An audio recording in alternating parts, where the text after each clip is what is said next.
தஞ்சை மாவட்டம் புன்னைநல்லூர் கோயிலில் நடைபெற்ற குடமுழுக்கு விழாவில் பக்தர்கள் யாரையும் உள்ளே விடவில்லை என புகார் எழுந்துள்ளது. இதுகுறித்த கூடுதல் விவரங்களை நம்முடைய செய்தியாளர் குருநாதனிடம் கேட்கலாம். குருநாதன், பக்தர்கள் இந்த புகாரை முன்வைப்பதற்கு என்ன காரணம்? அபிநயா, தஞ்சை அடுத்துள்ள புன்னைநல்லூரில் பிரசித்தி பெற்ற மாரியம்மன் ஆலயம் அமைந்துள்ளது.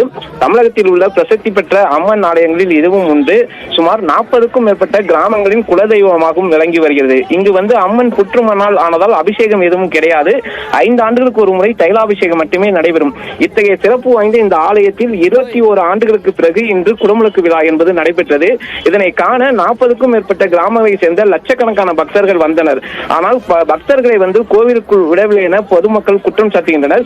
குறிப்பாக தஞ்சை அரண்மனை தேவஸ்தானத்தை சேர்ந்த குடும்ப உறுப்பினர்கள், அரசு அதிகாரிகளின் குடும்ப உறுப்பினர்கள், அரசு அதிகாரிகள் அரசியல்வாதிகளுக்கு மட்டுமே பாசு வழங்கி அவர்களை மட்டுமே கோவிலுக்குள் விட்டதாகவும் பொதுமக்களை யாரையும் உள்ளே விடவில்லை எனவும் அவர்கள் தெரிவிக்கின்றனர். மேலும் போக்குவரத்தை 1 கிலோமீட்டர் தூரத்திற்கு முன்பே நிறுத்தியதால் பொதுமக்கள் நீண்ட நேரம் வெயிலில் நடந்து செல்ல வேண்டிய நிலையும், அடிப்படை வசதிகளான குடிதண்ணீர் உள்ளிட்ட எந்த வசதிகளும் முறையாக ஏற்படுத்தவில்லை என அவர்கள் குற்றம் சாட்டுகின்றனர். கோயிலில் சாமி கும்பிட வந்த பொதுமக்களை உள்ளே விடாததால் காவல்துறையினருக்கும் பொதுமக்களுக்கும் இடையே வாக்குவாதமும் அங்கு ஏற்பட்டது.